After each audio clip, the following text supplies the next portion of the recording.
Hello and welcome to coverage of Grand Prix Providence. I'm Marshall Sutcliffe. I'm in the booth with Jacob Van Lunen. And we're underway here in round 14. Just another round to go after this one before we cut to top 8. And this is a very important match. Osip Labidovich playing against John Stern. Both players at 11 and 2. Jake, what does that mean top 8-wise? I think, considering the size of the Grand Prix, and I'm not sure of this, but X and 2 should be good enough to make the top 8 of this tournament. It's even possible that X2-1 is good enough to make the top 8 of this tournament. So if either of these players lose, they're likely out of contention for the elimination rounds, and this may actually be a win-in for both of these players, depending on how they get paired up next round and how the breakers work out. Okay. So in terms of how much a match matters, this is about as much as a match outside of a top 8 at a major tournament could possibly matter.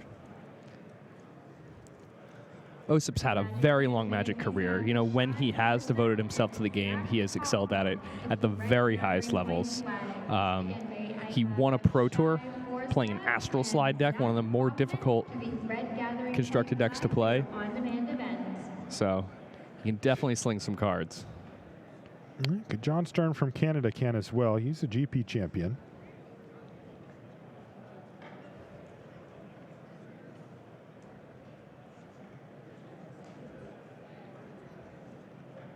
He's going to pick up a land here off of the Grapple with the Past. Nice little start here from Osip. He didn't have the 1-2 punch, but he had the 2-3. He's put up 5 power here on the third turn of the game, and John certainly has a lot of answers to what Osip's doing, but we have seen throughout the course of the weekend that cards like Grapple with the Past and Vessel of Nascency have been really slow. Yeah, they have a lot of trouble when they're trying to fight against these aggressive decks. John's going to use Ruinous Path to take down Selfless Spirit. Uh-oh, what is this? Oh, no, a Fleetwheel Cruiser. Bang, 8 damage.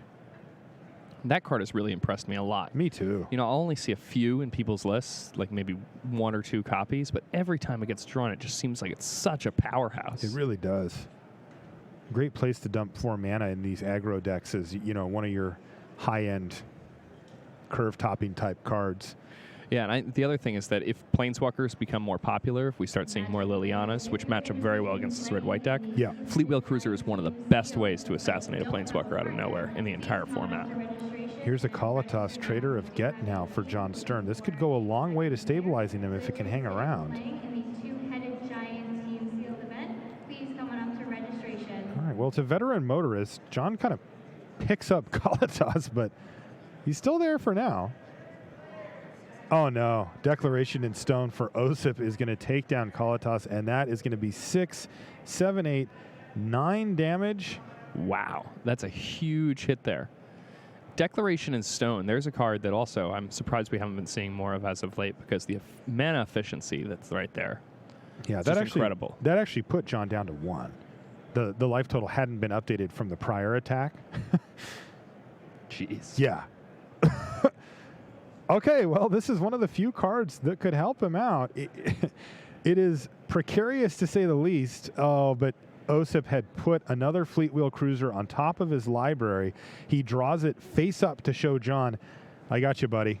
Yeah. All I need is 1 extra creature. And thanks to Fleetwheel Cruiser's triggered ability when it enters a battlefield of not needing to be crewed for that first time, he will have 1 additional creature, and he just needs only 1 to punch in that last bit of damage. Yeah, those both have trample, and even though John has 11 points of toughness there on the table, the 2 Fleetwheel Cruisers are 11 points of trampling power. So those extra creatures that Osip has, he only needs to do 1 extra damage. It's over. All right, so that means we're going to be going into Game 2. Let me grab the deck list for you here. I think I have them right here. Oh, yeah, there's John Stern. And there's Osip there's right Opit here. for you there. Let's taking a look at these. There's appetite for the unnatural here for John, which I imagine after he saw how strong those Fleetwheel Cruisers performed and knowing for sure that Osip's going to be playing Smuggler's Copter, that he's definitely bringing those in. He may want to just bring in an extra copy of Kalitas, obviously, is going to be a really nice pickup here. when we look at Osip's sideboard, he has Chandra, Torch of Defiance, which he's likely going to be bringing in. He has 3 copies of Gideon Ally of Zendikar, and he has 2 copies of Stasis Snare and 2 copies of Skyweller's Shot. All right, well, we'll let them sideboard. We'll jump in on Pat Cox versus Lan Win. And it looks like a pair of Smuggler's Copters, though much different mana bases fighting each other here. Pat Cox and Lan, they're both sitting at 11-2 as well. This is a round where we're going to see a lot of people fall out of contention on camera here, or lose their grip on what could be a top 8. Yeah, I mean, all these people are so close to getting in there. We had 1,185 players in the tournament, Jake. Okay. Which I think does confirm your suspicions from earlier that, when we get up into the 1,500 to 1,800 range, those X and 2s start to get a little nervous, right? Yeah. But down here below 1,200 players, yeah, you can 11-2-1, maybe an 12-3 can get in. Yeah, there might be 1 or 2 squeaking in there. Mm-hmm. Yeah, I meant 12-2-1, by the way. Oh, yeah, 15. Right.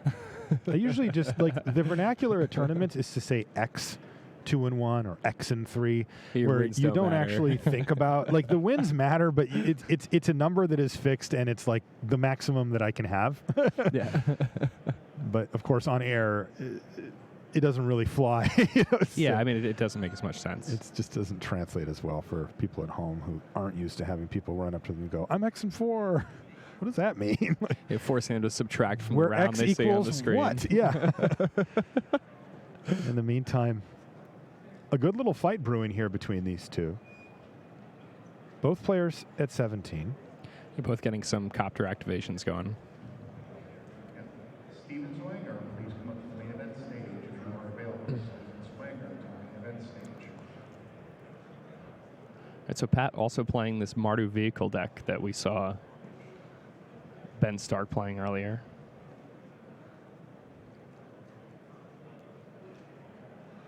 It's becoming one of the classic matchups of this standard format. Blue-white flash against red-white based vehicle decks, either Mardu or just red-white. We've even seen some versions that are splashing blue for sideboard spells. Mm-hmm.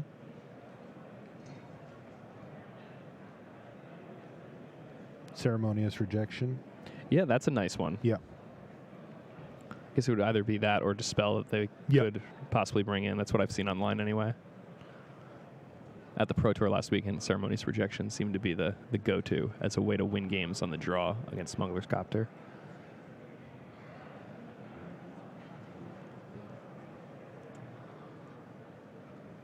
Well, you got to like the turn there from Pat Cox. He played Pianalar. Got him into the red zone.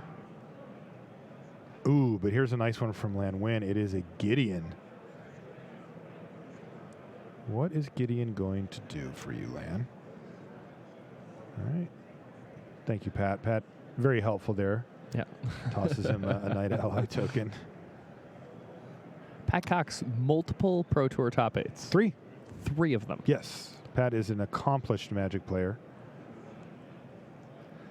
Before he picked up that second one, I think he had kind of resigned himself to the one, and then it was really amazing to watch that, fire brew inside of him when he picked up that second top 8 and really, realized, I've arrived. Pat Cox I'm is very, legit. very good. Yes. Yeah. He's a little quieter than some of our big Magic Pro personalities, so he doesn't stand out quite as much. But he's very good. But and he's he puts excellent. up very good results often. He's been gold for 5 years in a row or something, still on the train. And by the way, Pat is one of those players who maintains a regular job as well. He's an engineer. He's also married now. Why don't we head back to our main match? We'll keep you updated on that one. That one's kind of plodding along, but I do want to see Osip versus John. Osip with an impressive curve out there against John Stern, really hammering him for just taking even one turn off. You know, just the, hey, I'll play grapple with the pass. Like, you just take way too much damage. It's too hard to come back from those. And I really like the way that John's list is positioned, except for that just makes it so tough that you're expected to, you know, use cards in the early game that don't affect the board at all and can sometimes let you fall way behind. That's definitely true. I mean, Osip's list is a lot more focused than a lot of the other lists we've seen here. You know, he's not playing black. He has 3 copies of Fleetwheel Cruiser in his main deck. He's not playing any copies of Planeswalkers in his main deck. He's really just planning on, in game 1 or when he's on the play, he can just run people over. And he knows the deck's capable of that, so that's what he wants to be doing. When it comes to games 2 and 3, he can really mold his deck. And he can start adding in Planeswalkers because he realizes, like, it's less likely that I'm just going to run over my opponent with a tempo-based draw. I'm going to come in here and I'm going to actually outpower my opponent with better card quality. Interesting scenario here for Osip. John Stern with a rather ominous 3 mana available, representing multiple things. Osip says, you know what, I'm not going to risk it. My copter's going to stay in the hangar here. Yeah, and this isn't all bad for John Stern, because now look what he gets to do. He gets to play himself Kalitas. Osip just cracking the clue for the turn. Osip has a lot of answers for that card, though, especially post-board. You know, he has access to Stasis Snare, he has Skyweller's Shot, he has Declaration in Stone. I'd be really surprised if he didn't have something to deal with that Kalitas right now. And then he can freely attack with that copter. And something we've been seeing a lot of in the standard format this weekend is the best players, the players who are going the deepest, who have the best records, aren't just attacking with that copter automatically. They're looking at their opponent. They're finding out how much mana their opponent has left open. They're finding out how many cards are left in the person's hand. And those things all add up to come up with the optimal play. That's right. So you were right, by the way, Jake. He did have an answer in his hand already. Declaration in Stone is going to send Kalitas packing, turn him into, well, in this case, a feather, it looks like. The Smuggler's Copter is going to hit the red zone, and another one's going to join the team. So a very nice turn there from Osip, kind of putting the ball back in John Stern's court in a pretty big way. Also of note here, Declaration in Stone exiling could be relevant, as John really does like to try to get to Delirium as fast as he possibly can to make cards like Ishkanah Graph Widow really do work for him. And, you know, Kalitas being exiled means nope, just a land so far. Okay, traverse the Ulvenwald for Stern. That gives him sorcery land. He just went and got a land out of his deck and played it immediately. That's interesting, because even if John has a card like Grasp of Darkness, he still won't be able to prevent Osip, if Osip doesn't play another creature, from getting that copter activation. That's right. Or trigger, rather, because when Osip activates the one copter, if he tries to kill before combat, then Osip can use the copter that's being killed to activate the other copter. Yeah, a little copterception. It's kind of weird, right? It feels strange. It doesn't feel great, but well, now he can just also, with this Gideon, he can just activate both copters if he'd like. And if one of them dies, all right, whatever. Yeah, and Shrug. I think he would like.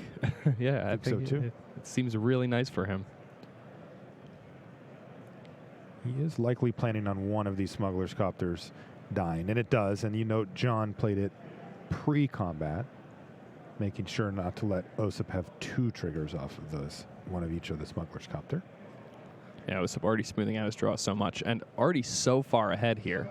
John really just fighting as hard as he can to get back into the game. All being posted. Once again, sending Super Series players, pairing. Ishkanah really something that he needs on this turn. It's not going to do much. It'll help. I mean, 3/5 reach is decent, but no Delirium yet for John Stern. Yeah, just one shy. Yeah. Any other card type, and he's good. If Kalitas was in the graveyard normally, it would have been fine, but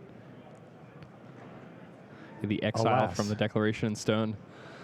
yeah, we talked about it when it happened, and it's already starting to pop up like, oh, that's kind of annoying. Because if I'm John Stern and I can play Ishkana with Delirium here, I'm actually feeling pretty decent. I'm Oh, at yeah, 14, absolutely. You know, I'm Yeah. hiding behind my spider friends. Things seem fine. But just playing a 3/5 with reach that's very susceptible, Declaration and Stone that, and it's like, oh no. Yeah, you just get run over. You get slammed in for what, 5, 8, probably 9, 10 damage. Just bang. Yeah, this isn't particularly exciting either from John Stern. He's just going to play a Grim Flare. Well, if that dies, he will have Delirium. And he's got mana available.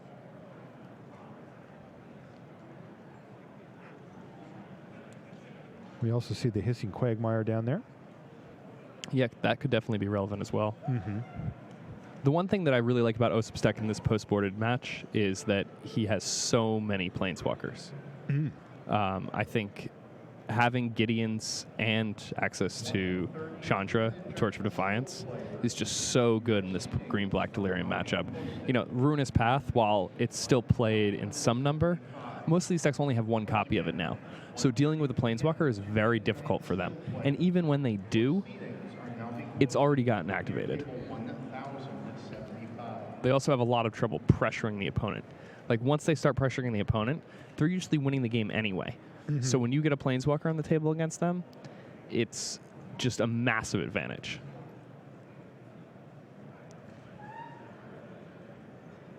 So with a bit of a decision. I mean, it looks like he does have Chandra Torch of Defiance. You're right. And if he just uses that to ping down the Grimflare while turning on Delirium for John, I think it sets him up pretty well here. I mean, one thing I'm thinking about if I'm an Osip seed is, okay, I play Chandra, kill the Grimflare, get in for a big attack, and then what if John does untap and play Ishkana? What does my board look like there? What does my situation look like there? Yeah, and that's the type of, foresight that's really necessary to performing well in this current standard format. Of course, the tricky part is, even if you determine that, yes, that doesn't look good for me, well, then you have to find what are my other options and weigh them against that. Looks like he's going to plus Chandra for the ultra rare used add red to your mana pool ability. Wow. Which is going to let him cast Depala and Chandra this turn. He kind of gets a rebate, effectively playing Chandra for 2 colorless mana there. And I like this also. He's also going upstairs here with the Gideon. Now, this means that he's not giving John Delirium, so John's not going to be casting Ishkana next turn. Unless, of course, John elects to You could block. block here. Yeah. I mean, if I'm holding Ishkana, preventing 5 damage and setting up Delirium's probably about the best case for that Grimflare, right? Yeah. Or trading. Taking a lot of damage there. What did he take? 9? Oof. Yeah. It's going to knock him down to 5 life. Let's see what John can do. We've seen Osip's Ultimate Chandra already this tournament. Yeah, we did, didn't we? Yeah. I forgot about that. That was yesterday, round 2. Yeah. And here, I mean, he only had 1 bye. He hasn't been playing a lot lately. Yeah. But with his opponent at 5, he can just keep on taking up that Chandra, and it could just win the game by itself. And, I mean, how is John going to pressure this? It's not like he's playing much in the way of evasion himself. And if he starts trying to turn things sideways, even if it's Ishkana tokens and whatnot, I mean, that's not going to do very well against what Osip's presenting here. Big turn here for John Stern. He finds himself down a game against Osip and in a sketchy position for top 8 if he loses this match. Definitely. And these Planeswalkers, we're really seeing how well they do against the green-black Delirium deck.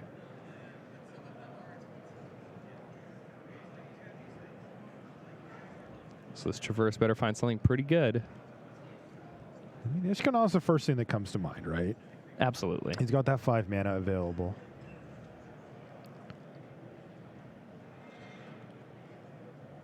Step 1 at this point is surviving. Yes. And Ishkana lets you survive.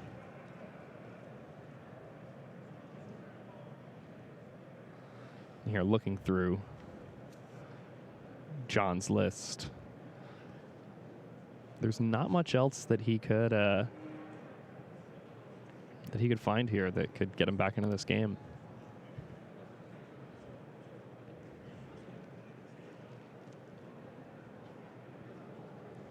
He is playing one of your favorite cards, by the way, in his main deck. Noxious Gear Hulk. Oh, I love that card. God, I love that card. So good. Thinking about being Noxious Gear Hulk for Halloween. You think I could pull it off? I'm not so sure. You'd have to be so much like you. My You're a confidence tall just- guy, but I confidence mean, just you got to be like plummeted. 15 feet tall to do that, right? Yeah, And like the whole metal thing. No, it you're sounds like an right. expensive costume. it does. Sounds a little elaborate. Okay, well, it was Ishkana that John Stern finally decided on there. Speed bumps aplenty. Should buy him at least a turn, Yeah, one would hope. though it's close. Yeah.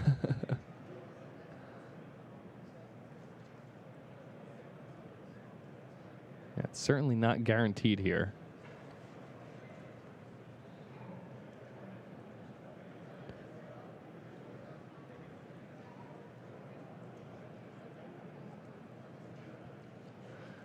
Man, Osep with so many lines here. It seems like he does have more action in his hand, and he's going to start by seeing what kind of options he has. So, flipping up a card here. If he plays the Stasis Snare, of course, he's not getting the damage, but getting the 3/5 out of the way seems like a great option for him. Then squashing some spiders. I think so. Get the big one out of the way and smash the little ones underfoot.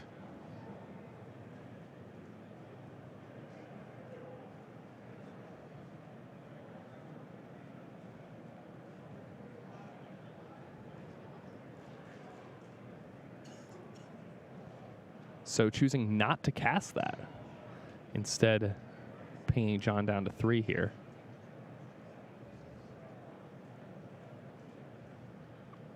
It is a very nice passive clock that he has there with Chandra. And the Sky Whaler shot to take down the Ishkana. Bottoms that card. All right. And then there were 3. Kevin Dupree. Kevin Dupree. Yeah, Please come and up to the main event stage if you are that's getting available. activated.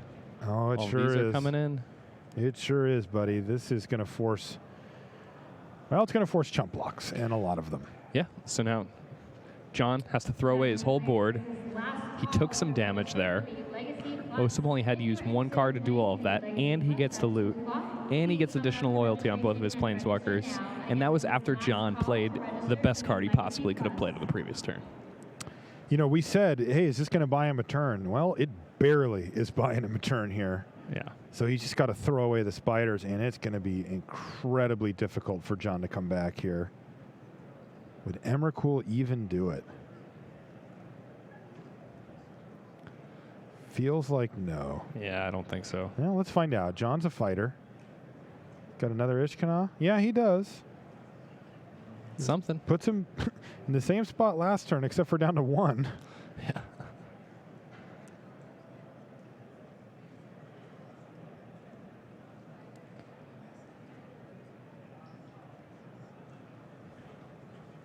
So, By the way, you can see Chandra. She's got 6 loyalty right now. It looks like a 9, but that's a 6-sided dice. yeah. Now she's at 7. Gonna just get rid of a land. And John going down to 1 here. Yeah.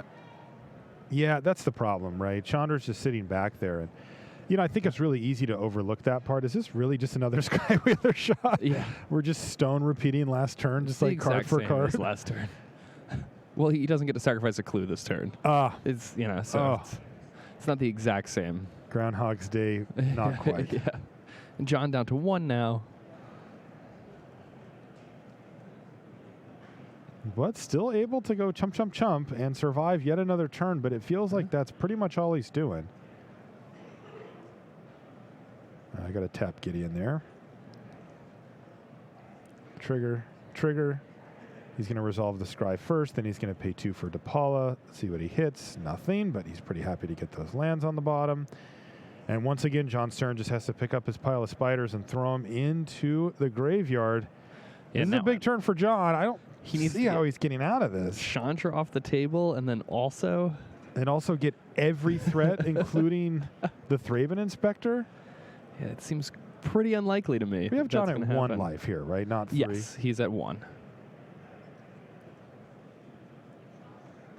Okay, to the slaughter to take down the Thraben Inspector and one of the Planeswalkers. Osip is going to say, well, how about I keep the one that's lethal with no attacks?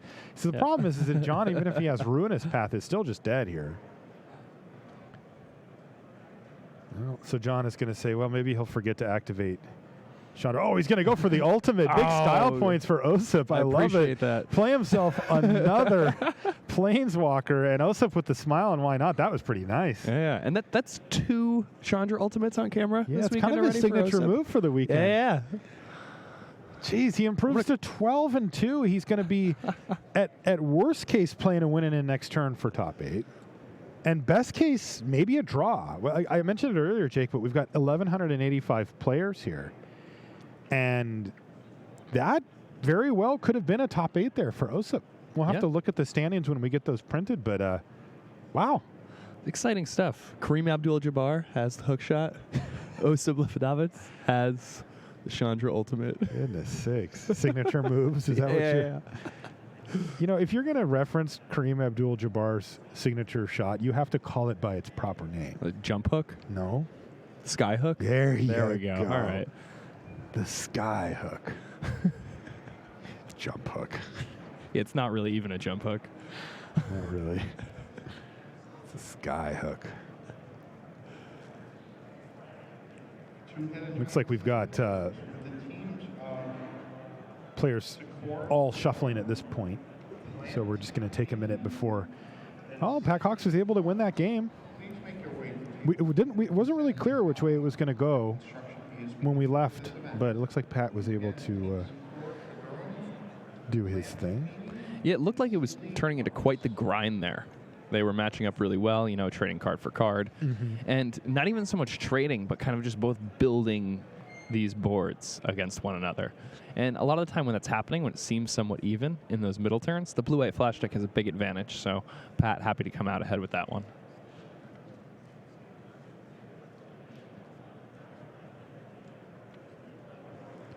A good start here for both these players. Both of them having a 1-drop for the first turn. Winland. With that 1-2 punch that we've seen so many times this weekend of Thraben Inspector into Smuggler's Copter. The signature start of today's standard.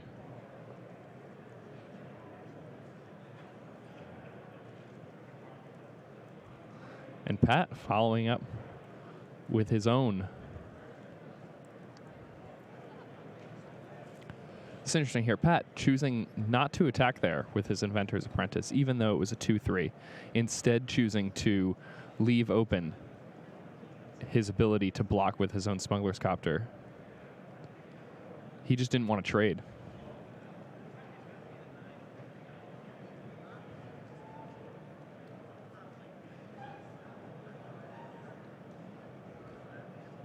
Or he rather did want to trade.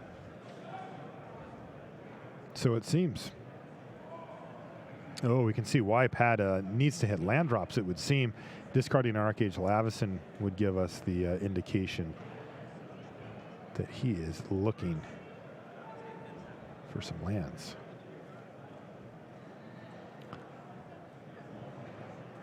And this is smart of Pat. You know, he doesn't want to let the game run away from him. He knows he's on the draw. He's against this blue-white deck.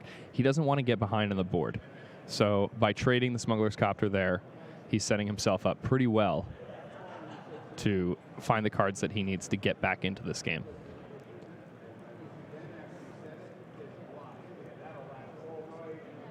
The other thing is that Inventor's Apprentice matches up really nicely against the pair of Thraben Inspectors on the other side of the table. Sure does. Pat did not hit that mana, or has he just not played a land yet? He hasn't played one yet, but he may have one. All right, he's got one.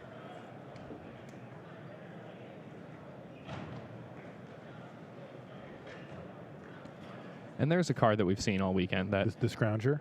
yeah, it's been so good against the control decks when we've seen it played. Mm-hmm. You know, it makes them jump through so many hoops in the late game. It really applies all this extra pressure. And in addition to that, you're getting a 3-power creature for 2 mana. So Totally. Looks pretty good here, too. it's a sweet deal.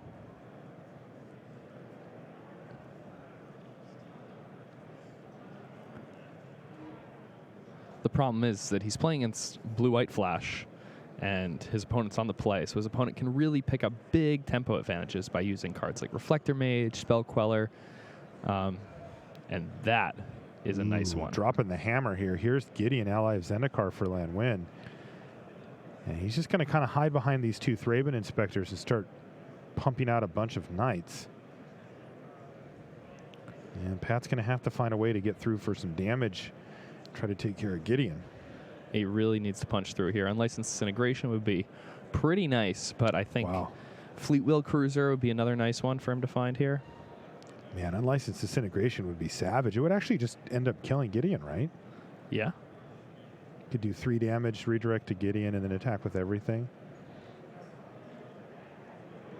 Put him really far ahead here. Yeah. What's crazy, though, is that he would, again, just be using his entire turn to deal with the Gideon that land played.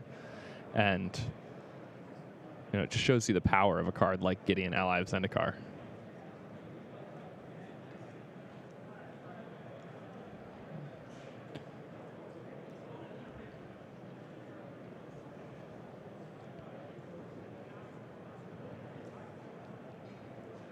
So Pat's going to attack first.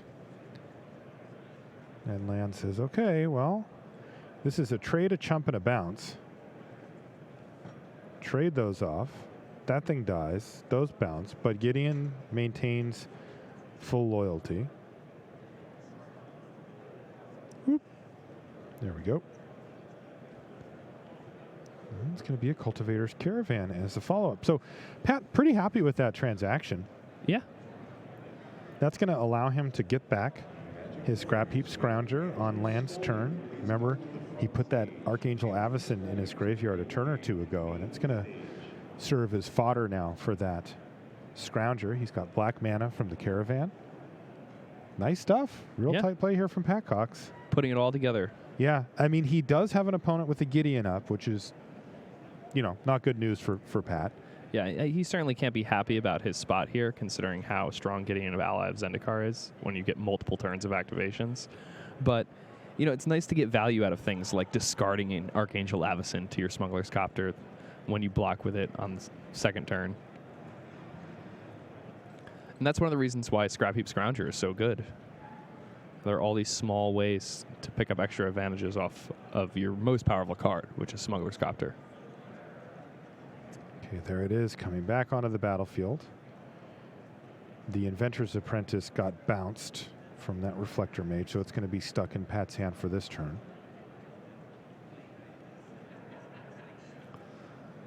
I think this is one of the ways in which the Caravan is so strong in the Martyr Vehicles deck is its interaction with the Scrap Heap Scrounger. We saw in the top 8 last weekend how that card could essentially be a 2-mana 5/5 in so many different situations.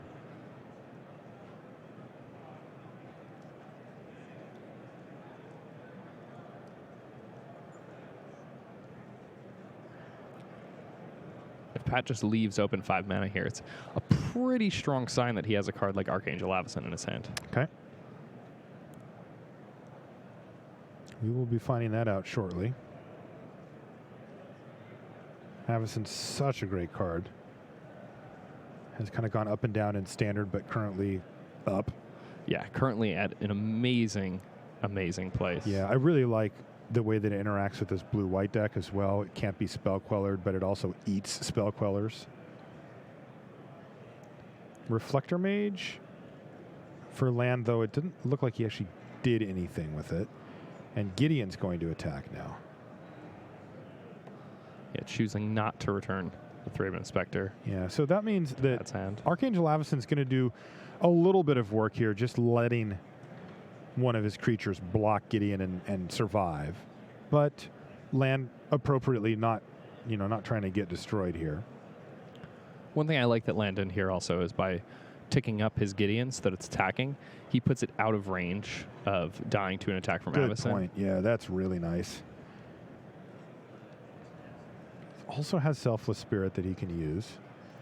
Pat's going to crack a clue. Let's see what he finds. Yeah. It probably doesn't want to be chump blocking with the Selfless Spirit, but what it means saving a Gideon, it's definitely worthwhile.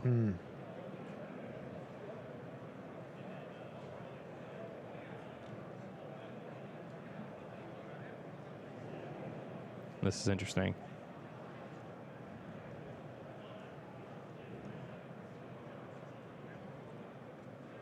So if you're in land seat, I mean, 4 loyalty is a lot. It may be worth that card here. One of the other things that makes Avison so good in the current standard format is how well it matches up against Reflector Mage. Yeah. Because of its flash.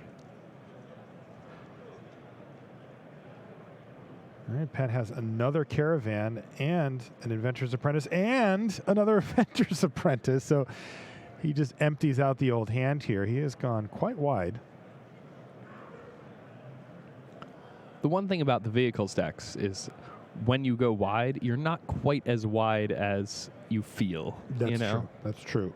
Also, they don't really have a lot of cards to capitalize on that. I think Gideon's probably the best, make an emblem and reward you for this. But really, the 2 Caravans, they want to get crewed up and attack. I'm actually surprised we haven't seen more, token, lots of 1-drop, really aggressive type strategies this weekend. Did well at the Pro Tour. Yeah, I mean, and board sweepers are so rare these days. Like, there are fewer and fewer Radiant Flames in people's decks. Fumigate is nowhere to be found. Even in the blue-white 11 counterspells in the main deck doesn't have that Wrath. So when everybody's playing spot removal, playing a whole bunch of threats that cost 1 and 2 mana seems like a really good place to be. Assignment stage for your commander pile.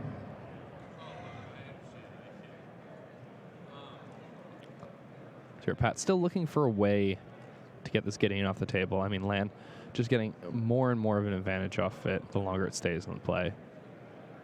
By the way, I like how Pat's creatures just live in the red zone. Yeah. The encroachment. Yeah.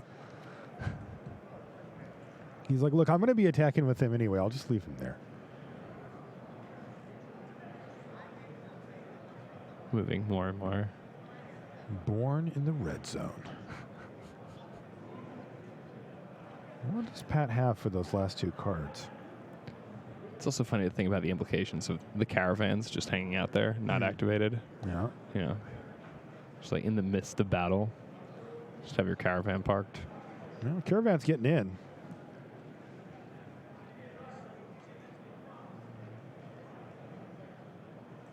It's got to be an Archangel Avison now for land win. And if that resolves and everything goes according to plan, that means that Caravan's going to get gobbled up. Yeah, I think Pat probably expected that to happen. Though he also can't be happy about it. His opponent now has Archangel Avison plus Gideon. Yeah, and that's going to be pretty rough for him. He's really going to have to fight his way back into this game. Luckily, though, he did win the first game, so he has a game to give here.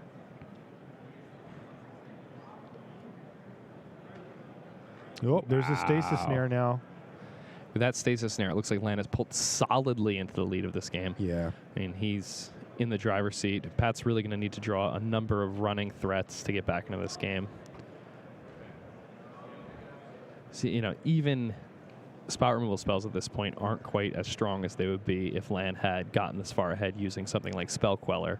Lan really did it the hard way, and as a result, the cards that Pat's deck would normally use to get back into a game later on don't have the same type of, Riku effect that they would have otherwise.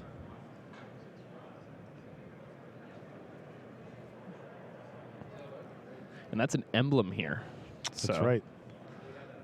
An emblem that we see a lot more often than we see that Chandra emblem. That really is kind of just more of an OSIP thing than anything else. He's the only one we've seen on camera make that emblem, at least for you and I. Did you see that emblem at all at the Pro Tour? Not that I recall. We saw very little Chandra at the Pro Tour.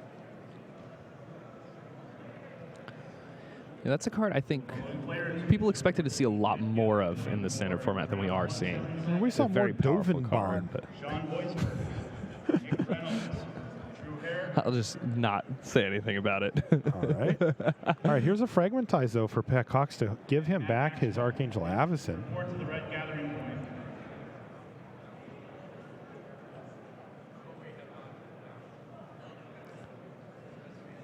I think he's thinking about whether or not he wants to activate his Caravan here before the Avacyn trigger happens. Okay. That way he can make sure that his 5/5 is indestructible if he wants to be attacking with it.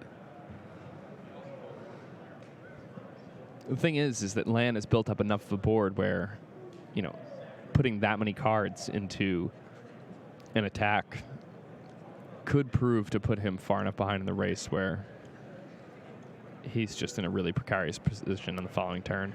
Right. It's just Lan has way too many expendable cards, way too much life total. You know, he could just throw a Thraben Inspector under the Caravan, as it were.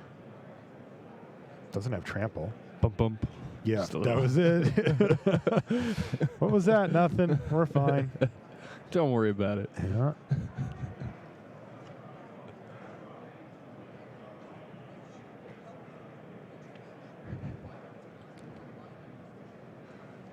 But Okay, well, a Stasis Yeah. Snare for Pat Cox, though, kind of fights back. So it's something. there's still a Gideon, there's still a Smuggler's Copter, but there's still a lot of threats here for Pat Cox, and he is just sort of patiently working his way through this board state. If Fragmentize Was big. really, really helped a lot there. Yeah. The fact that he could get that Avacyn back for just 1 mana. Yeah, that was big-time sideboarding from Pat Cox. But this fight is not finished yet. That's the thing you'll see in the standard format is how these sideboard cards, they're not necessarily like huge blowout cards. They're just cards that let you interact very favorably in terms of, you know, the amount of mana you're spending in relation to the amount of mana your opponent is spending. Yeah, he spent 1 mana to get back his Avacyn. That's quite the deal. That's a deal. Still, I got to feel like Pat's behind here. He's facing down an emblem with an active Gideon and a reasonable board state, including a Smuggler's Copter and a Reflector Mage. And because of that Gideon emblem, the Archangel flipping is actually a liability.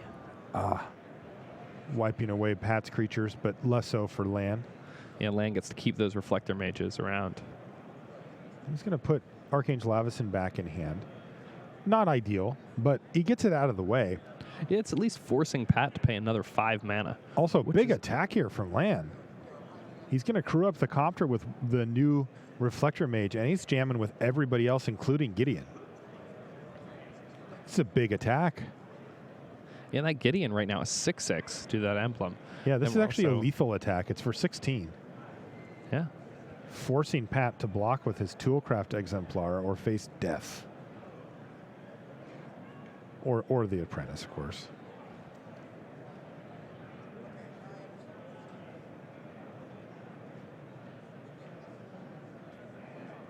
So Pat does so. That's 10 damage. Yeah. Ouch. This was kind of brewing up for a while, though. You know, this was going to happen. And I mean, Pat's going to have to turn some creatures sideways here, too, to get that Gideon off the table. And then at that point, you know, it's just a really difficult situation to ever come back. I mean, he's just at 5 life here. Legacy Plus players, your pairings are now being posted by the Blue Gathering Point. Once again, if you select Legacy Plus, your pairings are now being posted on your So after having seen all of these decks a week after the PT, what are you thinking about this standard format? I agree with your assessment coming into the weekend. Blue-white, I like green-black a lot, and these Mardu vehicle decks are very real. Like, that was not a one-shot, catch people off guard type deck. This deck has done really well.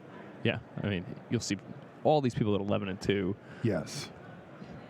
Now, it's a lot of really great players, so that does skew it a little bit, but still, the fact that they chose the deck also makes me think that it's better. I think it also makes us realize that this format is quite skill intensive. We've watched a lot of combat math. We've watched a lot of very tiny decisions on camera decide whole games. And it's fun to see a format where people can be this aggressive. People can, play games that are this fast and still have all of this interaction and get to make all of these awesome decisions.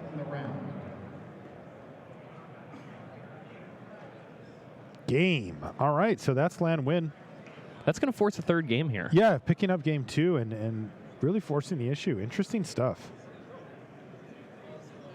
So going to the third game here, I mean, we have to like Pat with him on the play here with this Mardu Vehicles deck, I imagine.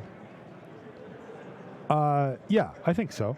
I mean, if being on the play seems like a huge deal here. Mm-hmm. We've also seen some of these curve outs. We call it the nut draw. The really good curve outs from this Vehicles deck are brutal. I mean, they are, I've seen people go Thraben Inspector into Smuggler's Copter into Selfless Spirit. And it's like, man, if you're sitting on the other side of that, not only are you facing a lot of pressure and card selection, your first kill spell for the Copters just wasted, which basically means another activation and another hit. And, you could have taken 9 to 12 damage by the time you assemble the second removal spell to try to get that stupid Copter out of the air. And the crazy part is that once the Copter's going, it doesn't take mana anymore. Yeah. Right, it's you're tapping creatures and such to get it in the air, but you're just casting other things. Like you might have a Gideon. Yeah, and Gideon even activates your Copter. Right. And then they're like, okay, I finally killed your Copter. You're like, cool. I have 2 3s and a Gideon. Go. So far behind. Right, and you've taken 12. Uh-oh. Here's stage 1, Toolcraft Exemplar, but wait, Thraben Inspector for land. Does he have the Copter? What we just talked about there is one of the reasons why Grasp of Darkness is so good. Is because there it is. Here we go. We keep seeing this 1 drop into Smuggler's Copter. It's like these decks are built to do that with some level of consistency. This is cool too. Pat actually attacked with his Toolcraft Exemplar, offering the trade. Oh, sorry, not a trade. No, he just gets to attack as a 3/2. So just a solid attack there from Pat Cox. Oh, but Fragmentize from Lan Win. Halt that whole discussion we just had. He's like, I'm having none of that. Yeah. Sure, I'll take 3 from the Toolcraft Exemplar, but I am snapping off that Copter. You said it earlier, Jake. Fragmentize really kind of breaking up the combo there and doing a great job. Yeah, we've watched that card be incredible all weekend. And I think really inexpensive cards that kill enchantments and artifacts in this format are just spot on. Yeah, and Fragmentize is the cheapest. Land Win passing with very suspect 3 mana available. Pat Cox is going to have to consider a lot of different things. But he's going to trigger his Toolcraft Exemplar and jam with both creatures. He knows what to do. Turn him sideways. Land is going to double block, which looks like a very good block for Land, as it would trade off one Inspector for the Toolcraft Exemplar. So one of the things that's interesting here, too, though, is that even if Pat has a removal spell here, Land's pretty happy with that, because then Land's forced Pat to use a removal spell on a Thraben Inspector, while also forcing Pat to use all of the mana on his turn in the same regard. And Pat's going to go for it. Let's see if there's going to be interesting from land side, because if he has a Spell Queller, he may want to use it. He also just may not. Yeah, and it looks like Land's going to crack a clue and say, yeah, sure. And I think he's thinking what you were saying. He's like, this exchange is good for me. Like, I've got 2 clues out of these things. You just use a real removal spell. Sure, I lost my other one, and this Toolcraft Exemplar gets to keep rumbling, but shrug. He used his whole turn, too. His whole turn went away. Prevented the damage anyway. It's just great.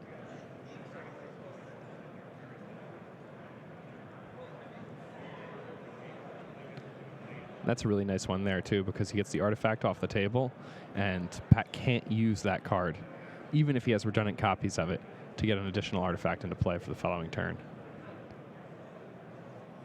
Worked out pretty well. No attack on that turn from Pat. Nothing from Lan either, though. And no Gideon. At least he didn't play one. And we see what Lan's plan was. He was waiting for Pat to replay the creature, and then he just gobbled it up with that Spell Queller. But Pat Cox with a nice one here, Pia Nalar. And that does give him an artifact as well. He's going to offer the trade here, and I think Land's going to take it. Yeah, Land says, you know what, I got my value. Let's get that thing out of the way. That leaves Pat Cox with 6 lands, Pia Nalar, and a Thopter. And Land's got Gideon, a Clue, and a Spell Queller. And 2 spells in hand. We really have just seen Gideon be so good throughout this entire tournament. We certainly have. It's a card that's always been good, but the power of Planeswalkers in the current standard is just really hard to understate. I think, seeing somebody like Osip include 3 copies of Fleetwheel Cruiser in his deck, I think that's a really good answer to this, because I imagine we're going to see more copies of Gideon going forward, and maybe even more copies of Chandra, Torch of Defiance going forward. For Team Seals Plus tournament at 2:30. If you'd like to play in the Team Seals, please. But one of the things that's been really great about this weekend is we've gotten an opportunity to see what sideboard cards really have the biggest impact in particular matchups. Oh, for sure. In the meantime, that Thopter's getting rowdy. It attacks and gets pumped up a bunch of times by Pia Nalar, and Pat is very much all in on this plan. Unfortunately for him, it's not a great long-term plan, because if Land decides he can just block with the Spell Queller at some point, though. Looks like that's what he's lining up here. Things get kind of interesting, though. If Pat can play an artifact pre-combat and throw it at that Spell Queller. Land, he's not at 11 still, is he? I actually think he is. Is he still at 11? Okay, I thought he took 4 last turn, but... All right, well, there's an Inventor's Apprentice. And there's Archangel Avacyn, which Pat Cox will clearly have been thinking about after Land finally hit land number 5 and was like, yeah, go ahead. Nothing over here. It's fine. No big deal. All right. What could go wrong? Well, Pat knows exactly what could go wrong. He's not falling for it.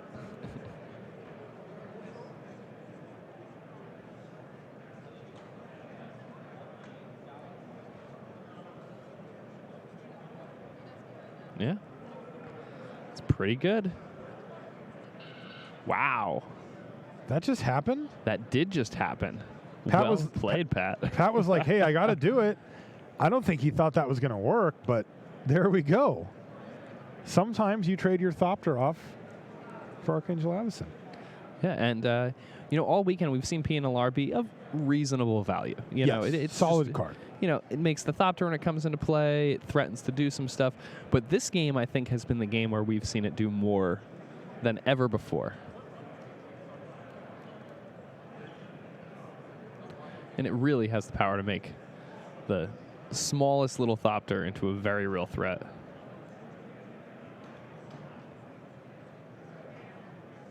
But Pat still kind of this anemic draw, trying to make something happen. Land's getting to fill his hand up a little bit more. Yeah. I mean, when you play these decks, this is what happens, right? Like, think of all the spells in his deck. He's like, oh, sweet, a Toolcraft Exemplar, right? Oh, good, another Inventor's Apprentice off the top. Like, these are, very real possibilities. Smuggler's Copter's a nice one, though. Oh, Spell Queller. Oh, this could be Pat falling behind here. This board doesn't look great. No, and the thing about, we've talked about it time and time again, the thing about Spell Quellers, not only is it countering that spell, but it's also hastening the clock coming from the other direction. Land is going to block PNLR. Maybe Pat just has another one. No, he's got Galvanic Bombardment. Oh, but Landwin has another Spell Queller. Man, that's extra brutal for Pat Cox because he basically threw away Pia Nalar to try to get that going. He was hoping to get that chain of cards together. That is going to put Pat Cox down to 3, and it doesn't look like he's going to be able to come out of this one.